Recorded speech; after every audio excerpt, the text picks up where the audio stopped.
Hello everyone, welcome to success with Rai academy. 22 जून 2023 के दैनिक जागरण के राष्ट्रीय संस्करण को आज के इस वीडियो में हम डिस्कस करेंगे। तो चलिए वीडियो को स्टार्ट करते हैं। और यहाँ पर सबसे पहली न्यूज़ योग दिवस को बनाया गया है, यानी कि 21 जून जो अंतर्राष्ट्रीय योग दिवस के अवसर पर योग दिवस के रूप में मनाया जाता है, उसमें प्रधानमंत्री मोदी ने यूनियन नेशन के ऑफिस के समक्ष ये योग दिवस मनाया है। और प्रधानमंत्री नरेंद्र मोदी ने 9वां अंतर्राष्ट्रीय योग दिवस यानी 9th नंबर का योग दिवस के अवसर पर बुधवार को संयुक्त राष्ट्र मुख्यालय में ऐतिहासिक योग सत्र का नेतृत्व किया। इस दौरान उन्होंने योग को सही मायने में विश्वव्यापी तथा कॉपीराइट और पेटेंट से मुक्त बताया। योग सत्र में संयुक्त राष्ट्र के शीर्ष अधिकारियों, राजनयिकों और 180 से ज्यादा देशों के प्रतिनिधियों ने इसमें हिस्सा लिया। संयुक्त राष्ट्र मुख्यालय में मोदी के नेतृत्व में योग समारोह ने अधिकतम राष्ट्रीयता के लोगों की भागीदारी के लिए गिनीज वर्ल्ड रिकॉर्ड बनाया है। सफेद रंग की टी शर्ट और लोअर पहनने मोदी जी ने अपने संबोधन में नमस्ते शब्द का प्रयोग किया। उन्होंने समारोह में शामिल होने के लिए दूर दूर से आए लोगों का आभार भी जताया। अमेरिकी राष्ट्रपति जो बाइडेन और प्रथम महिला जिल बाइडेन के निमंत्रण पर मोदी अमेरिका की अपनी राजकीय यात्रा के पहले चरण में न्यूयॉर्क में थे। प्रधानमंत्री ने संयुक्त राष्ट्र मुख्यालय के उत्तरी लॉन में महात्मा गांधी की प्रतिमा को नमन करने के साथ कार्यक्रम की शुरुआत की। मोदी ने कहा कि मैं आप सबको देखकर खुश हूं और ये जो महात्मा गांधी की प्रतिमा है वो भारत द्वारा ही भेंट की गई थी। नेक्स्ट न्यूज है कि भारत में संयंत्र लगाएगी टेस्ला।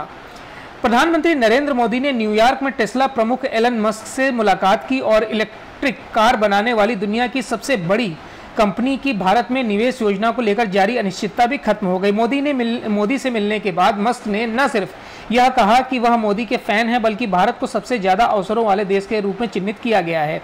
उन्होंने अपना मन बदलते हुए कहा कि टेस्ला भारत में महत्वपूर्ण निवेश करने को तैयार है। मस्क ने अगले वर्ष भारत आने की बात कही और अब माना जा रहा है कि उनके आने से पहले भारत में टेस्ला की निवेश योजना को अंतिम रूप दे दिया जाएगा। संकेत है कि जिस तरह से मोबाइल फोन निर्माता कंपनी एप्पल ने भारत को अपना एक प्रमुख उत्पादन केंद्र बना लिया है, उसी तर्ज पर टेस्ला भी भारत में निर्माण इकाई स्थापित करेगा।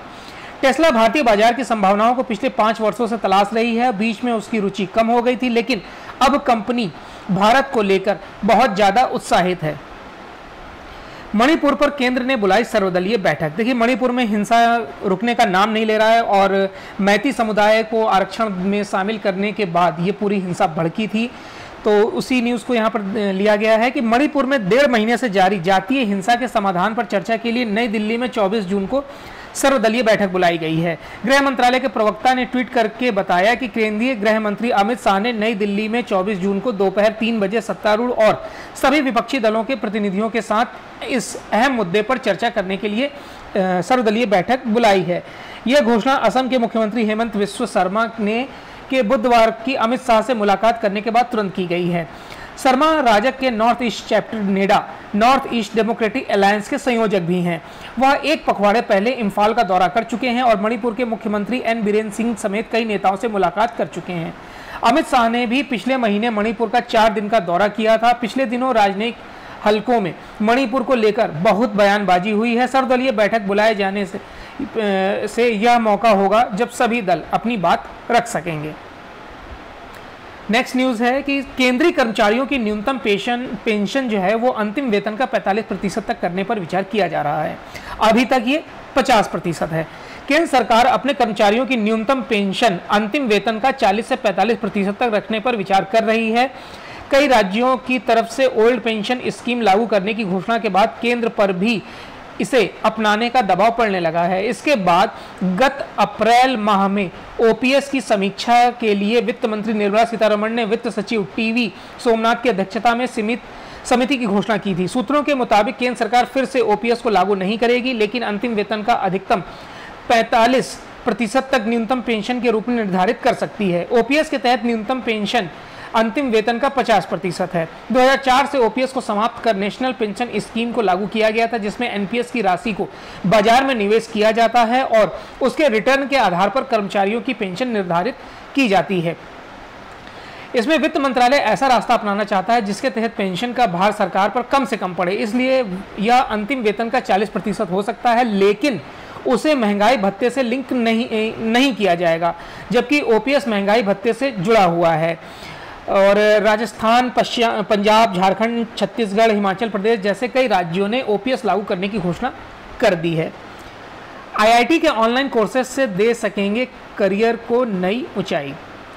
आईआईटी में पढ़ने का आपका सपना यदि अधूरा रह गया है या फिर आईआईटी में दाखिला ना मिल पाने से आप निराश हैं तो परेशान होने की जरूरत नहीं है। अब आप घर बैठे या फिर किसी दूसरी नौकरी में रहते हुए भी अपने इस सपने को पूरा कर सकते हैं। आईआईटी में बड़ी संख्या में लोगों के पढ़ने की चाहत को देखते हुए आईआईटी मद्रास ने फिलहाल ऑनलाइन कोर्स की शुरुआत की है। इसमें शॉर्ट टर्म कोर्स जैसे 2 हफ्ते और 4 हफ्ते वाले कोर्सों के साथ डिग्री कोर्स भी शामिल है। फिलहाल इन कोर्सों की मांग को देखते हुए अब तक करीब दर्जन भर आईआईटी ऐसे ऑनलाइन कोर्स को लेकर आगे आए हैं। खास बात यह है कि आईआईटी की ओर से जो ऑनलाइन कोर्स आए हैं, ऑफर किए गए हैं जा रहे हैं, वे सभी बाजार की जरूरत को ध्यान में रखते हुए तैयार किए गए हैं। इनमें artificial intelligence, data science, cyber सुरक्षा, मशीन लर्निंग, डिजास्टर मैनेजमेंट और बिजनेस मैनेजमेंट जैसे आदि विषयों से जुड़े कोर्स शामिल हैं। नेक्स्ट न्यूज है कि बंगाल पंचायत चुनाव में कम से कम 82,000 जवानों की होगी तैनाती। कलकत्ता हाईकोर्ट के मुख्य न्यायाधीश की पीठ ने बुधवार को कहा कि राज्य में आगामी पंचायत चुनाव में कम केंद्रीय बल से काम नहीं चलेगा, कम से कम 82,000 जवानों को तैनात करना पड़ेगा। पीठ ने कहा कि यह संख्या 2013 के पंचायत चुनाव में तैनात केंद्रीय बलों की संख्या से कम नहीं होनी चाहिए। 2013 के पंचायत चुनाव में तकरीबन 82,000 केंद्रीय बल तैनात किए गए थे। पीठ ने इसके लिए राज्य चुनाव आयोग को 24 घंटे के भीतर केंद्र के समक्ष आवेदन करने का भी निर्देश दिया है। चुनाव आयोग ने पूरे राज्य के 22 जिलों के लिए केंद्रीय बलों की 22 कंपनियां भेजने का अनुरोध किया है। भाजपा विधायक व नेता प्रतिपक्ष शुभेंदु अधिकारी और कांग्रेस नेता अबू हाशिम खान चौधरी ने पंचायत चुनाव में केंद्रीय बलों की तैनाती के संबंध में हाई कोर्ट के आदेश का पालन नहीं करने पर आयोग के खिलाफ अदालत की अवमानना का मामला दायर किया था। नेक्स्ट न्यूज है, केंद्र की चेतावनी के बाद पीडीएस का ऑडिट कराएगी दिल्ली सरकार। राष्ट्रीय खाद्य सुरक्षा अधिनियम लागू होने के 10 वर्ष बाद भी दिल्ली में राशन वितरण प्रणाली एवं उचित मूल्य की दुकानों के कामकाज में सोशल ऑडिट कराने के लिए नियम नहीं बनाए गए हैं। केंद्र सरकार द्वारा 30 जून तक नियम न बनाने पर केंद्रीय सहायता रोकने की चेतावनी देने के बाद दिल्ली सरकार जागी है और इससे संबंधित फाइल एलजी वीके सक्सेना के पास मंजूरी के लिए भेजी गई है। एलजी ने इस आशय की फाइल को मंजूरी तो दे दी है, लेकिन इसमें हुई देरी को लेकर नाराजगी भी जताई है। राजनिवास के सूत्रों ने बताया कि एनएफएसए की धारा 40 की उपधारा के तहत अनिवार्य रूप से सोशल ऑडिट का प्रावधान है। इस नियम में पीडीएस के तहत राशन वितरण में पारदर्शिता और जवाबदेही सुनिश्चित की जाती है। ये नियम झूठे लाभार्थी की छटाई, लाभार्थियों को समय पर अच्छी गुणवत्ता का राशन उपलब्ध कराने, सोशल ऑडिट प्रक्रिया में सतर्कता समिति की भूमिका को मजबूत करने, सत्यापन अभियान चलाने, सीसीटीवी कैमरों का प्राविधान, एमएमएस आधारित निगरानी आदि सुनिश्चित करते हैं। वर्षों से लटके 26 नॉन कन्फर्मिंग औद्योगिक क्षेत्र जल्द होंगे कन्फर्म। कुछ वर्षों से लटकी 26 नॉन कन्फर्मिंग औद्योगिक क्षेत्रों के पुनर्विकास करने की योजना पर तेजी से काम होगा। सरकार का दावा है कि इससे लगभग 6 लाख नौकरियां पैदा होंगी। सीएम अरविंद केजरीवाल ने बुधवार को उद्योग विभाग के वरिष्ठ अधिकारियों के साथ योजना की समीक्षा की। पुनर्विकास कार्य पूरा होने के बाद इसे कन्फर्मिंग एरिया घोषित किया जाएगा। इससे औद्योगिक इकाइयों को ऋण लेने में आसानी होगी। सीएम ने कहा कि नॉन कन्फर्मिंग औद्योगिक क्षेत्रों में लेआउट प्लान बनाने का 90% खर्च दिल्ली सरकार वहन करेगी। नेक्स्ट न्यूज पर आते हैं कि प्रमुख हस्तियों से विमर्श का मोदी की नीतियों पर दिखेगा असर। प्रधानमंत्री नरेंद्र मोदी ने अमेरिकी दौरे के पहले दिन न्यूयॉर्क में वहां के शिक्षा, स्वास्थ्य, कूटनीति, कला, अर्थ और कारोबार क्षेत्र की 26 प्रमुख हस्तियों से मुलाकात की और भारत एवं विश्व की संबंधित क्षेत्रों की चुनौतियों व अवसरों के बारे में विस्तार से बात की। यह पहला मौका है जब विदेशी धरती पर किसी भारतीय प्रधानमंत्री ने इतने विविध क्षेत्र की हस्तियों से नीतिगत मुद्दों पर विमर्श किया है। जानकारों का कहना है कि अगले वर्ष के आम चुनाव की तैयारियों में जुटे प्रधानमंत्री की भावी राजनीतिक संभव है और आम जीवन को प्रभावित करने वाले शिक्षा व स्वास्थ्य क्षेत्र को लेकर उन्हें जो सुझाव मिले हैं उसकी झलक प्रधानमंत्री मोदी की भावी नीतियों में दिखेगी। इसी तरह मोदी सरकार की आत्मनिर्भर भारत जैसी मौजूदा नीति के साथ भारत में निवेश के माहौल को ज़्यादा आकर्षक बनाए जाने का जो सुझाव दिया गया है वे भी सरकार के काम आ सकता है। नेक्स्ट न्यूज़ है कि इंटरनेट मीडिया प्लेटफॉर्म को मानने ही होंगे संबंधित देश के कानून। मस्त ट्विटर के प्रमुख एलन मस्क ने प्रधानमंत्री नरेंद्र मोदी से मुलाकात के बाद बुधवार को कहा कि इंटरनेट मीडिया प्लेटफॉर्म के पास संबंधित देश के स्थानीय कानूनों को मानने के अलावा कोई और विकल्प नहीं है, अन्यथा उनके प्रतिबंधित कर दिए जाने का खतरा है।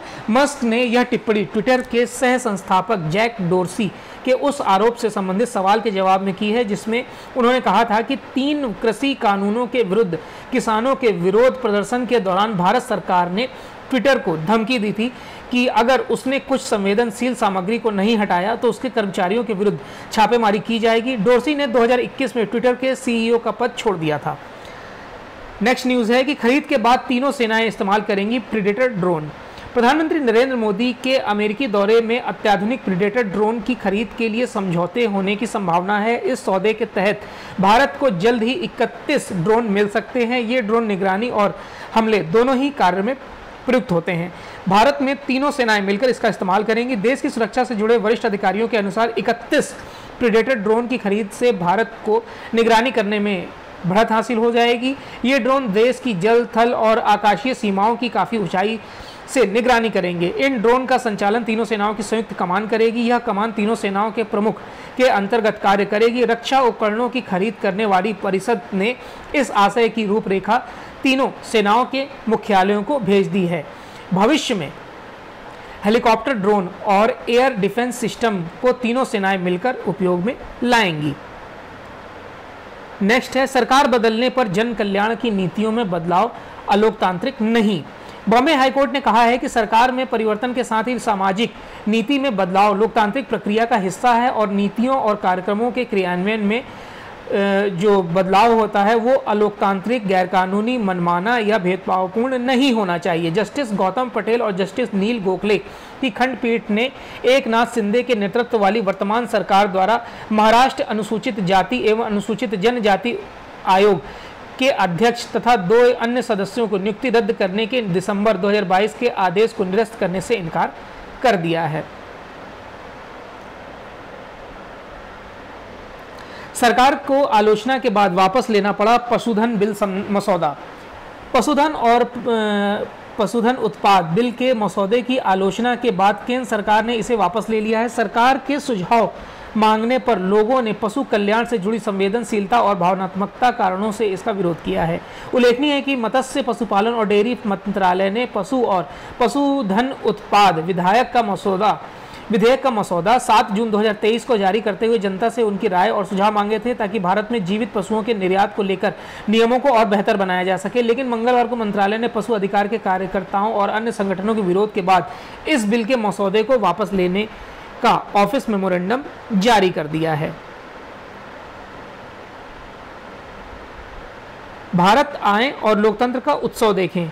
अतिथि देवो भव की परंपरा को उद्धृत करते हुए प्रधानमंत्री नरेंद्र मोदी ने G20 देशों के प्रतिनिधियों को 2024 के लोकसभा चुनाव के दौरान भारत आने के लिए आमंत्रित किया है और कहा है कि लोकतंत्र को जन्म देने वाले भारत में आएं और लोकतंत्र का उत्सव देखें। इसमें करीब 100 करोड़ मतदाता 1 महीने से ज्यादा चलने वाली चुनावी प्रक्रिया का हिस्सा बनते हैं। प्रधानमंत्री का यह रिकॉर्डेड मैसेज बुधवार को G20 के देशों के पर्यटन मंत्रियों के गोवा में हो रहे सम्मेलन के उद्घाटन सत्र में सुनाया जाएगा। नेक्स्ट न्यूज़ पर आते हैं। आयात कर सकेंगे पुराने मेडिकल उपकरण। घरेलू स्तर पर मेडिकल उपकरणों के निर्माण को प्रोत्साहित करने के लिए सरकार ने 3 साल पहले प्रोडक्शन लिंक्ड इंसेंटिव स्कीम की घोषणा की थी। हालांकि सरकार के नए ऐलान से अब इस स्कीम के प्रभावित होने की आशंका जताई जाने लगी है। दरअसल सरकार ने CT scan, MRI, X ray, ultrasound जैसे 50 प्रकार के कई साल पुराने उपकरणों के आयात की इजाज़त दे दी है। मेडिकल उपकरण निर्माताओं का कहना है कि कई साल पुराने उपकरणों की कीमत नए उपकरणों की तुलना में काफ़ी कम होगी। अस्पताल प्रबंधक पुराने उपकरणों के इस्तेमाल को प्राथमिकता देंगे। पुराने उपकरणों से होने वाली मेडिकल जांच पर भी घरेलू मेडिकल उपकरण निर्माता सवाल खड़े कर रहे हैं। नेक्स्ट न्यूज़ है 2028 के अंत तक 57% मोबाइल ग्राहक करेंगे 5G का इस्तेमाल। भारत में 5G प्रौद्योगिकी का इस्तेमाल करने वाले मोबाइल फ़ोन धारकों की संख्या वर्ष 2028 के अंत तक लगभग 57% तक पहुंचने का अनुमान है। इससे भारत वैश्विक स्तर पर सबसे तेज़ी से बढ़ती 5G बाजार बन जाएगा। बुधवार को जारी एरिक्सन मोबिलिटी रिपोर्ट के मुताबिक अक्टूबर 2022 में 5G सेवाओं की शुरुआत हुई थी और साल के अंत तक सब्सक्राइबर की संख्या करीब 1 करोड़ पहुंच गई है। रिपोर्ट कहती है कि भू राजनीतिक चुनौतियों और व्यापक आर्थिक मंदी के बावजूद वैश्विक स्तर पर संचार सेवा प्रदाताओं ने 5G प्रौद्योगिकी में निवेश जारी रखा है। वर्ष 2023 के अंत तक 5G सेवा का इस्तेमाल करने वाले मोबाइल फोन ग्राहकों की संख्या वैश्विक स्तर पर 1.5 अरब होने का अनुमान है।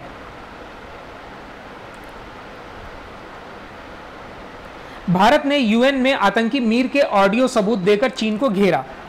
संयुक्त राष्ट्र में पाकिस्तानी आतंकी संगठन लश्कर ए तोयबा के आतंकी साजिद मीर को वैश्विक आतंकी घोषित करने के प्रस्ताव को बाधित करने पर भारत ने चीन को जमकर फटकारा है।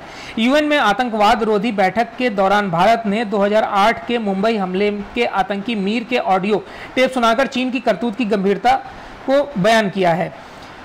भारत ने कहा है कि अगर विशुद्ध भू राजनीतिक हितों के लिए किसी कुख्यात आतंकी को सुरक्षा परिषद के ढांचे में वैश्विक आतंकियों की सूची में नहीं डाला जा सकता तो निश्चित रूप से आतंकवाद से लड़ने की सच्ची इच्छा शक्ति ही नहीं है। यूएन के उच्च स्तरीय सम्मेलन में मंगलवार को विदेश मंत्रालय के संयुक्त सचिव प्रकाश गुप्ता ने कहा कि अब यह मानने की ठोस वजह है कि सुरक्षा परिषद के तय मानदंडों में वैश्विक प्रबंधनों की व्यवस्था को लेकर कोई बड़ा झोल है।